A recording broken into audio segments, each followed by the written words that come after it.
नमस्कार दोस्तों, कैसे आप लोग। उम्मीद है सभी लोग बहुत ही अच्छे होंगे। मैं आप लोग का स्वागत करता हूं आपके द्वारा अपने बनाए हुए एक छोटे न से नन्हे मुन्ने से चैनल पे, सेमेस्टर स्किल जिसका नाम है। तो मैं स्वागत करता हूं आप लोग का। उम्मीद है सभी लोग बहुत ही अच्छे होंगे।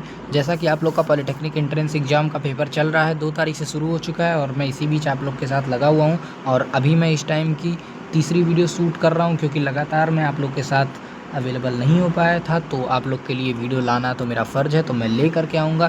तो आज मैं आप लोग के लिए फ़िज़िक्स मतलब भौतिक विज्ञान की वीडियो लेके आया हूँ, जिसमें हम लोग 20 क्वेश्चन देखेंगे और 20 मेरे भाई मोस्ट इंपॉर्टेंट क्वेश्चन है। इन क्वेश्चन को हल्के में मत लेना।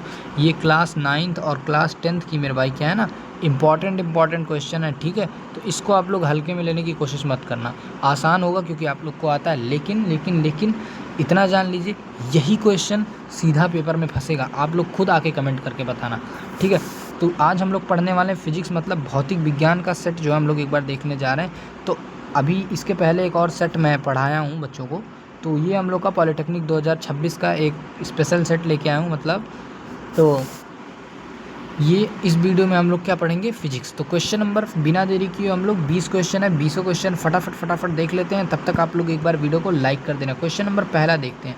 क्वेश्चन नंबर पहला मेरे भाई क्या कह रहा है, किस चालक का प्रतिरोध उसकी लंबाई बढ़ाने पर किस प्रकार परिवर्तित होता है। तो ये क्वेश्चन क्या कह रहा है कि किसी चालक का प्रतिरोध जो है, किसी चालक का प्रतिरोध उसकी लंबाई बढ़ाने पर किस प्रकार परिवर्तित होता है। तो इसका आंसर जो है, प्रतिरोध हम लोग का बढ़ जाता है, ठीक है। तो किसी चालक का प्रतिरोध जो है उसकी लंबाई बढ़ाने पर उसका प्रतिरोध भी बढ़ जाता है। मतलब किसी चालक तार जो है ना, मतलब अच्छे से एक्सप्लेन करता हूँ। मान लो ये आप लोग का चालक तार है, तो इस चालक तार का हम लोग जब रेजिस्टेंस मतलब प्रतिरोध बढ़ाएंगे सॉरी, जब इस चालक तार की हम लोग लेंथ को बढ़ाएंगे ना मेरे भाई, यहाँ पे लेंथ को बढ़ाएंगे, तो उसी चालक तार का क्या है ना मेरे भाई, ये जो प्रतिरोध है, ये प्रतिरोध भी ऐसे ऐसे बढ़ जाएगा। तो इसका आंसर कहने का मेन मतलब यही है कि किसी चालक तार का प्रतिरोध उसकी लंबाई बढ़ाने पर किस प्रकार परिवर्तित होता है। तो किसी चालक का जब हम लोग प्रतिरोध बढ़ाएंगे और उसकी लंबाई को भी बढ़ाएंगे, कोई चालक तार है और उसमें प्रतिरोध है, तो मेरे भाई जब उस चालक तार की लंबाई को जब हम लोग बढ़ाएंगे ना मेरे भाई, तो उसका प्रतिरोध जो है हम लोग का क्या हो जाएगा, बढ़ जाएगा। तो इसको हम लोग किसे प्रदर्शित करते हैं, R proportional to L. R proportional to L होता है, आर प्रोपोर्शनल टू यल होता है। तो क्वेश्चन क्या कह रहा है, किसी चालक का प्रतिरोध उसकी लंबाई बढ़ाने पर किस प्रकार परिवर्तित होता है। तो इसका आंसर हो जाएगा, प्रतिरोध हम लोग का बढ़ जाता है, okay, R proportional to L. Question number दूसरा देखते हैं। बहुत अच्छे से एक्सप्लेन करूंगा, परेशान होने की जरूरत नहीं है। एक बार लाइक कर दो वीडियो को। एंगस्ट्रॉम किसका मात्रक है। तो मेरे भाई एंगस्ट्रॉम किसका मात्रक है, एंगस्ट्रॉम जो हम लोग का प्रकाश की तरंग दैर्घ्य मतलब वेव लेंथ का मात्रक है हम लोग का एंगस्ट्रॉम, ओके। एंगस्ट्रॉम जो हम लोग का वेव लेंथ का मात्रक है, एंगस्ट्रॉम वेव लेंथ का मात्रक है। एक माइक्रो क्वेश्चन नंबर 3 क्या कह रहा है, एक माइक्रोन में कितने मीटर होते हैं। तो मेरे भाई ये गलत लिखा है, थोड़ा इसको इग्नोर करना। एक माइक्रोन में कितने मीटर होते हैं, इसको आप लोग पढ़ करके जाना, ठीक है। एक माइक्रोन में कितने मीटर होते हैं, और अगर किसी को लगता है ये सही है तो इसको पढ़ लेना, क्योंकि मैं इसके लिए कंफर्म नहीं हूँ। तो बिना मतलब का फालतू वादा नहीं करता हूँ, इतना फालतू नहीं है टाइम अपने पास कि बच्चों को गलत पढ़ा दूँ। गलत नहीं पढ़ाऊँगा, ये है कम पढ़ाऊँगा, लेकिन गलत नहीं पढ़ाऊँगा आप लोग को। इसके लिए निश्चिंत रहिए, गलत नहीं पढ़ाऊँगा, कम पढ़ाऊँगा लेकिन गलत नहीं पढ़ाऊँगा। जो पढ़ाऊँगा बेस्ट कंटेंट दूँगा, ठीक है। एक बार चैनल को लाइक कर देना, सॉरी, एक बार चैनल को सब्सक्राइब कर देना, ठीक है। तो क्वेश्चन नंबर चौथा हम लोग अब देखते हैं। क्वेश्चन नंबर चौथा जो है मेरे भाई, ऊष्माधारिता मतलब हीट कैपेसिटी का एसआई मात्रक क्या है। तो इसका आंसर हो जाएगा हम लोग का, हीट कैपेसिटी का एसआई मात्रक जूल प्रति केल्विन है, जूल प्रति केल्विन। तो इसको हम लोग ऐसे लिखते हैं, जूल पर केल्विन है। तो इसका क्वेश्चन क्या कह रहा है, ऊष्माधारिता का एसआई मात्रक क्या है। तो ऊष्माधारिता का एसआई मात्रक जूल प्रति केल्विन है, जूल पर केल्विन। क्वेश्चन नंबर 5वां देखते हैं फटाफट। ध्वनि की चाल पर दाब का क्या प्रभाव पड़ता है। तो मेरे भाई इसका आंसर हो जाएगा, ध्वनि की चाल पर दाब का कोई भी प्रभाव नहीं पड़ता है। ध्वनि की चाल पर दाब का क्या प्रभाव पड़ता है, कोई प्रभाव नहीं पड़ता है। क्वेश्चन नंबर 6, मानव कान कितनी आवृत्ति की ध्वनि सुन सकता है। तो यहाँ पे इसका आंसर लिखा है, मानव कान जो है 20 हर्ट्ज से 20,000 हर्ट्ज तक की ध्वनि सुन सकता है। तो मानव कान 20 से लेकर के, यहाँ पे लिखा है मेरे भाई, मानव कान 20 से लेकर के, ठीक है, 20,000 मतलब 20K हर्ट्ज तक की ध्वनि को हम लोग का सुन सकता है। हर्ट्ज लिखा है, तो 20,000 आवृत्ति को हम लोग हर्ट्ज में नापते हैं। आवृत्ति जो है, आवृत्ति को हम लोग हर्ट्ज में नापते हैं। तो मानव कान की जो है 20 हर्ट्ज की आवृत्ति तक की ध्वनि सुन सकता है। इससे आप लोग एक और बात जान लीजिए, 20 से लेकर के 20 के मतलब 20,000 होगा, मैं शॉर्ट में लिख दे रहा हूँ, 20,000 तक की ध्वनि मानव सुन सकते हैं। और मेरे भाई 20,000 से ऊपर अगर जाएंगे, 20K से ऊपर की ध्वनि जो है, ऊपर की ध्वनि मतलब 30,000 40,000 ये सब जो है, इसको हम लोग कौन सा वेव कहते हैं? अल्ट्रासोनिक वेव कहते हैं, ठीक है। और यही जो 20,000, 20 से अगर कम पूछा, जैसे 20 ये था हम लोग का, 20 से लेके 20,000 तक, अभी मैं आप लोग को बताया 20,000 से ऊपर की ध्वनि को हम लोग अल्ट्रासोनिक वेव कहते हैं। और अब मैं आप लोग को बता रहा हूँ 20 वेव से 20 हर्ट्ज से कम की ध्वनि क्या कहलाती है। तो मेरे भाई 20 हर्ट्ज से कम की ध्वनि, वो जैसे कंपन, भूकंप का कंपन जब होता है ना, तो वो होता है 20 हर्ट्ज से कम की ध्वनि, ठीक है। और भूकंप से याद आया, भूकंप में हम लोग की पी तरंगे की यूज होती है, पी वेव की यूज होती है हम लोग का भूकंप में।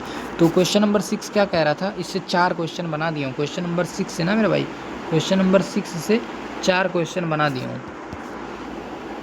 तो क्वेश्चन नंबर 6, मानव कान कितनी आवृत्ति की ध्वनि सुन सकता है? तो मानव कान जो है हम लोग का 20 हर्ट्ज से लेके 20,000 हर्ट्ज तक की ध्वनि की आवृत्ति सुन सकता है। क्वेश्चन नंबर 7, दाढ़ी बनाने के लिए उपयोग किए जाने वाले अवतल दर्पण में प्रतिबिंब कैसा बनता है? अभी तक आप लोग ये पढ़ रहे थे कि दाढ़ी बनाने में के लिए कौन सा दर्पण का प्रयोग किया जाता है, तो इस बार क्वेश्चन में बजा के पूछ लिया है, दाढ़ी बनाने वाले दर्पण मतलब अवतल दर्पण में कौन सा प्रतिबिंब कैसा फिगर बनाता है, मतलब प्रतिबिंब कैसा बनाता है। तो क्वेश्चन नंबर 7 कह रहा है, दाढ़ी बनाने के लिए उपयोग किए जाने वाले अवतल दर्पण में प्रतिबिंब कैसा बनता है। तो इसका आंसर हो जाएगा, दाढ़ी बनाने वाले अवतल दर्पण में हम लोग का सीधा और आभासी और वस्तु से बड़ा प्रतिबिंब बनता है। तो सीधा बनता है, आभासी बनता है और वस्तु से बड़ा प्रतिबिंब बनता है। क्वेश्चन नंबर 8, पूर्ण आंतरिक परावर्तन के लिए आवश्यक शर्त क्या है? तो पूर्ण आंतरिक परावर्तन के लिए हम लोग का प्रकाश जो है सघन माध्यम से विरल माध्यम में जाना चाहिए। क्वेश्चन नंबर 9, श्वेत प्रकाश का 7 रंगों में विभक्त होना क्या कहलाता है? तो क्या कहलाता है? तो श्वेत प्रकाश जो हम लोग का जब 7 रंगों में विभक्त होता है तो इसे हम लोग वर्ण विक्षेपण कहते हैं, जिसे डिस्पर्शन कहते हैं। समझ में आया? तो श्वेत प्रकाश जो है 7 रंग में विभक्त होता है तो इसे हम लोग वर्ण विक्षेपण कहते हैं। क्वेश्चन नंबर 10 क्या कह रहा है, ल्यूमेन किसका मात्रक है? ठीक है, तो ल्यूमेन किसका मात्रक है? ल्यूमेन जो हम लोग का ना ज्योति फ्लक्स का मात्रक होता है ल्यूमेन। तो मेरे भाई ल्यूमेन किसका मात्रक है? ल्यूमेन ज्योति फ्लक्स का मात्रक है, ठीक है। ल्यूमेन जो है ज्योति फ्लक्स का मात्रक है। क्वेश्चन नंबर 10 क्या कह रहा है, ल्यूमेन किसका मात्रक है? तो ल्यूमेन ज्योति फ्लक्स का मात्रक है, ल्यूमिनियस फ्लक्स का मात्रक है। देखो याद रखना, ल्यूमेन से ल्यूमिनियस फ्लक्स, ल्यूमेन किसका मात्रक है? ल्यूमेन जो है मेरे भाई, ल्यूमेन ज्योति फ्लक्स का मात्रक है, ओके, ज्योति फ्लक्स का मात्रक है। क्वेश्चन नंबर 11, क्वेश्चन, यदि दो आवेशों के बीच की दूरी आधी कर दी जाए तो बल पर क्या प्रभाव पड़ेगा? तो मेरे भाई जो ये है, जब दो आवेश हैं, दो आवेशों के बीच की दूरी ये और ये है, इसकी डिस्टेंस मान लो इसके बीच में इतना है, और यही डिस्टेंस अगर आधा कर देंगे ना हम लोग, मान लो इसी डिस्टेंस को हम लोग बीच में से काट के आधा कर देंगे, और यही चीज़ जो है ये वाला बल हम लोग यहाँ पे लगा देंगे। पहले तो Q1 ये था, 1 और 1 ये था, तो अभी यही चीज़ जब हम लोग यहाँ से आधा कर दिए ना मेरे भाई, और अब यहाँ पे ले आए तो इस पार्ट को हम लोग मिटा देते हैं, इस पार्ट को मेरे भाई हम लोग मिटा देते हैं। तो अभी हम लोग यहाँ पे ले, अब यही 1 यहाँ पे आ गया। तो यही क्वेश्चन में आप लोग के क्या कह रहा है, क्वेश्चन समझने की कोशिश कीजिए।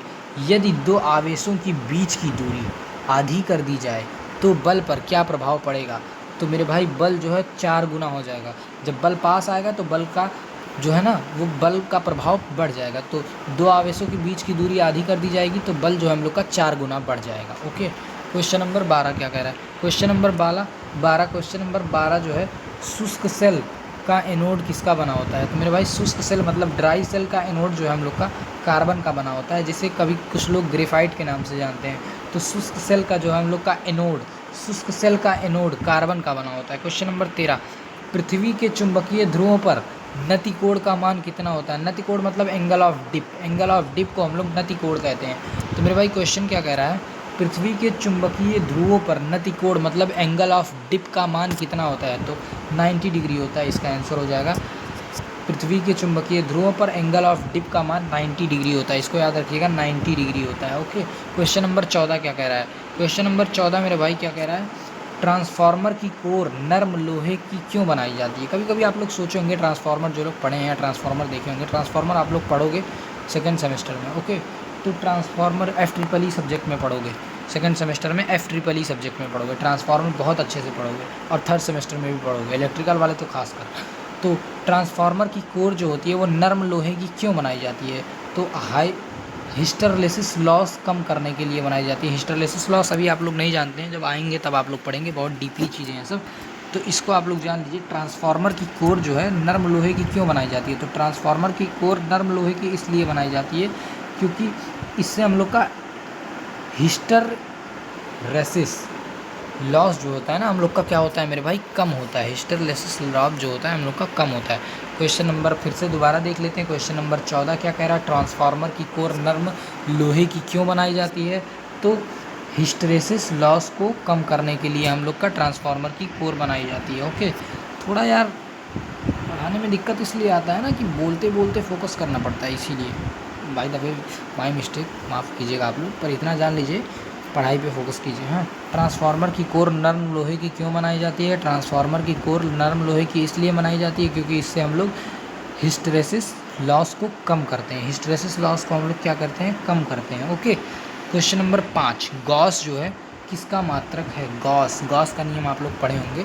तो गॉस जो है किसका मात्रक है? तो गॉस जो हम लोग का मैग्नेटिक इंडक्शन मतलब चुंबकीय प्रेरण का मात्रक है। गॉस, गॉस जो हम लोग का चुंबकीय प्रेरण का मात्रक है। गॉस किसका मात्रक है? गॉस चुंबकीय प्रेरण का मात्रक है। क्वेश्चन नंबर 16, क्वेश्चन नंबर 16 क्या है? रेडियो एक्टिविटी की खोज किसने की थी? तो मेरे भाई रेडियो एक्टिविटी की खोज हम किसने की थी? तो रेडियो एक्टिविटी की खोज हेनरी बेक्यूरेल ने की थी। हेनरी बेक्यूरेल ने की थी रेडियो एक्टिविटी की खोज। क्वेश्चन नंबर 17, सूर्य में ऊर्जा का मुख्य स्रोत क्या है? तो मेरे भाई सूर्य में ऊर्जा का मुख्य स्रोत नाभिकीय संलयन है। सूर्य में ऊर्जा जो हम लोग का ना नाभिकीय संलयन द्वारा होता है। सूर्य में ऊर्जा का मुख्य स्रोत नाभिकीय संलयन है, इसको याद रखिएगा। सूर्य में ऊर्जा का मुख्य स्रोत नाभिकीय संलयन है। क्वेश्चन नंबर 18, क्वेश्चन नंबर 18, पराश्रव्य तरंगे की आवृत्ति कितनी होती है? अभी जस्ट मैं आप लोग को ऊपर ही पढ़ाया हूँ कि मनुष्य द्वारा सुनने वाली ध्वनि तरंगों की आवृत्ति कितनी होती है, तो उसका मैं आप लोग को वहीं पे बताया था। 20 हर्ट्ज से लेकर के 20,000 हर्ट्ज तक ये बताया था। और ये भी आप लोग को बताया हूँ 20,000 हर्ट्ज से लेकर के ऊपर की जितनी होती है ना अधिक, मतलब 20,000 हर्ट्ज से अधिक की जो होती है वो हम लोग की क्या कहलाती है मेरे भाई? Ultrasonic wave. ठीक है, जिससे हम लोग अल्ट्रासाउंड वगैरह कहते हैं, उसी को अल्ट्रासोनिक वेव कहते हैं। अभी आप लोग को ऊपर पढ़ाया हूँ तो ये आप लोग को अच्छे से और डीपली समझ में आ गया होगा। हाँ, तो क्या कह रहा है क्वेश्चन मेरे भाई? क्वेश्चन ये कह रहा है कि पराश्रव्य तरंगे मतलब अल्ट्रासोनिक वेव्स की आवृत्ति कितनी होनी चाहिए? यही तो मैं आप लोग को बताया हूँ, अल्ट्रासोनिक वेव्स की आवृत्ति 20,000 हर्ट्ज से अधिक होनी चाहिए। ठीक है, अल्ट्रासोनिक वेव्स की आवृत्ति जो है 20,000 हर्ट्ज से अधिक होनी चाहिए। क्वेश्चन नंबर 19वां क्या कह रहा है मेरे भाई? क्वेश्चन नंबर 19वां जो है हम लोग का क्या कह रहा है? आँख के किस भाग पर वस्तु का प्रतिबिंब बनता है? तो आप लोग भी सुने होंगे, आप लोग तो ये क्लास 9th से ही पढ़ते आ रहे होंगे। आँख के किस भाग पर वस्तु का प्रतिबिंब बनता है? तो आँख के मेरे भाई रेटिना पर वस्तु का प्रतिबिंब बनता है। तो आँख के रेटिना पर वस्तु का प्रतिबिंब बनता है। ठीक है, रेटिना जान लीजिएगा, रेटिना पर जो ये होता है ना, रेटिना पर वस्तु का प्रतिबिंब बनता है। क्वेश्चन नंबर 20 और लास्ट क्वेश्चन है, देख के जाइएगा। तो क्वेश्चन नंबर 20 क्या कह रहा है?